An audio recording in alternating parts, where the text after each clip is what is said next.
But Mukesh is very happy, Mukesh बहुत खुश है। He invited the author to his home, ठीक है, वो अनाउंस करता है एक तरह से proudly that I am very happy because we are going to get our house reconstruct, हम जो है अपना घर दोबारा बनवाने जा रहे हैं, ठीक है। और वो कहता है कि चलो मैं आपको मेरे घर लेकर के चलता हूँ। अब जब वो घर जाते हैं तो एक एक बात में ऑथर ने जो है सिचुएशन डिस्क्राइब की है वहाँ की ड्रास्टिक और मिजरेबल कंडीशन जो है फिरोज़ाबाद की और वहाँ के बेंगल मेकर्स की। तो अब देखिए रास्ते को एक्सप्लेन किया है ऑथर ने, और इसमें भी एक सिचुएशन की जो वहाँ की है वो हमें दिखाई देती है। क्या कहती है कि जो रास्ता था उसमें क्या था, स्टिंकिंग लेन्स, स्टिंकिंग बदबूदार गलियां नालियां, चॉक्ड विद गार्बेज जो कि भरी पड़ी हुई थी किससे, कचरे से।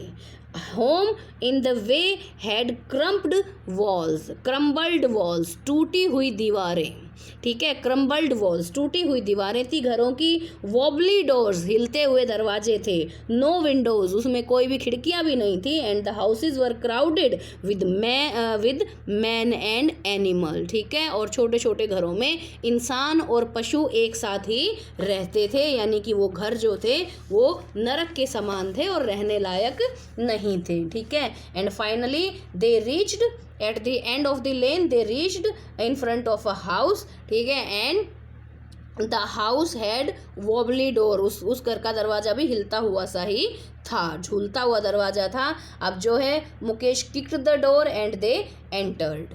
अब जो वो घर था इट वॉज हाफ बिल्ट, आधा बना हुआ घर था। अब पूरी गली के दौरान जो गली को डिस्क्राइब किया है या रास्ते को डिस्क्राइब किया ऑथर ने, उसमें सिचुएशन बताई है। अब उसके अलावा जो है जब वो घर में एंटर करते हैं तो घर को जब डिस्क्राइब करती है ऑथर तब उनके जीवन की सिचुएशन को बताती है। देखिए, they enter into the house, ठीक है, इन वन पार्ट, अब वो हाफ बिल्ट आधा बना हुआ घर था, and in one part of the house there was a hut, ठीक है, with the roof of grass, ठीक है, सूखे घास की जो छत थी आधे घर में, वहाँ जो है आधा घर तो जो बना हुआ था वो कच्चा घर था, झोपड़ी के समान था जिसकी घास की छत थी, ठीक है। और वहाँ पर जो है एक फायरवुड स्टोव, फायरवुड जो है लकड़ी से जलने वाला चूल्हा या अंगीठी, उस पर जो है a lady was cooking food, she was boiling spinach in a large vessel, एक बड़ी सी प्लेट में जो है वो बड़े से बर्तन में जो है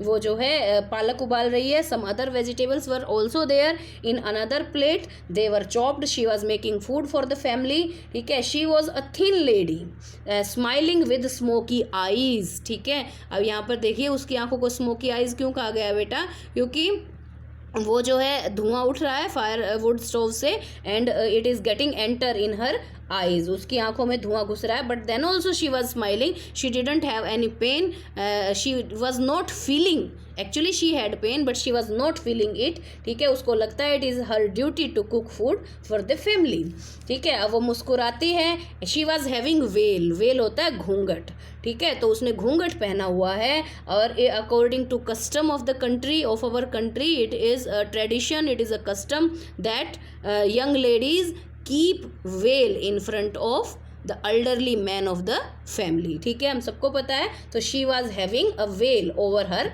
फेस, ठीक है। She was the only lady who was taking care the three man of the family, ठीक है। तीन आदमी कौन, मुकेश, मुकेश का भाई और उसके पिता। She may have been the wife of Mukesh elder brother, वह उसके बड़े भाई की पत्नी थी शायद, तो वह जो है अकेली औरत थी जो तीनों मर्दों का ख्याल रख रही थी, ठीक है। अब जो है Mukesh father was also Bengal maker before he was a tailor, ठीक है। अब टेलर भी बन चुके, वो बेंगल मेकर भी बन चुके, but he was failed to rebuild the house, ठीक है, to send the boys to the school. दोनों ही कामों में वो नाकामयाब रहे, पूरा जीवन कमा करके दो दो व्यवसाय करके भी ना तो वो अपने घर को दोबारा बना सके और ना ही अपने लड़कों को स्कूल भेज सके, उनको शिक्षा दे सके, ठीक है। अब जो only they could teach them was bangle making. जो सिखा पाए वो एकमात्र क्या था, बैंगल मेकिंग। ठीक है, अब जो है पास में दादी जी बैठी हैं, she said that it is his Karma his destiny. अब सबसे बड़ा जो तकलीफ का कारण यही है ना कि लोग भाग्य समझ करके चीज़ों को स्वीकार कर लेते हैं और उनसे बाहर आने का प्रयास नहीं करते हैं। तो same word said by the grand mother, क्या कहती हैं कि ये तो उसका कर्म है, उसका भाग्य ही है, उसकी डेस्टिनी ही है कि वह जो है बैंगल मेकर बने, या जो हुआ या उसके बच्चे भी जो है बैंगल मेकर ही बनेंगे। एक तरह से जो है ये भाग्य का खेल है। ठीक है, और इसके साथ साथ क्या कहती हैं कि अब वो जो लेडी है वो खुद अपने जीवन में बहुत तकलीफ़ें भुगत चुकी हैं। उसका खुद का पति जो है वो चूड़ी बना करके अंधा हो गया था। ठीक है, क्योंकि वो यंग एज में अंधे हो जाते हैं बैंगल मेकर्स, तो वह खुद भी अंधा हो गया था, उसका खुद का पति भी। अब वो कहती है can God given lineage ever be broken. ठीक है, क्या कहती है कि भगवान के द्वारा बनाई गई लाइनेज, वंश परंपरा क्या कभी तोड़ी जा सकती है। इन द सेंस उसने जो है अज्यूम कर लिया, स्वीकार कर लिया है कि भाई उनका तो जन्म ही बैंगल मेकर्स के परिवार में हुआ है और वो तो बैंगल ही बनाएंगे। तो वो कहते हैं ये तो भाग्य की बात है, भगवान ने जिस हम परिवार में हमें, जिस लाइनेज में हमें जन्म दे दिया उसको हम कभी तोड़ नहीं सकते। ठीक है, she watched only bangles everywhere, in houses, in yards, in neighbors houses, neighbors yard, हर जगह पर जो है उसने केवल चूड़ियाँ ही चूड़ियाँ देखी थी अपनी उम्र भर में।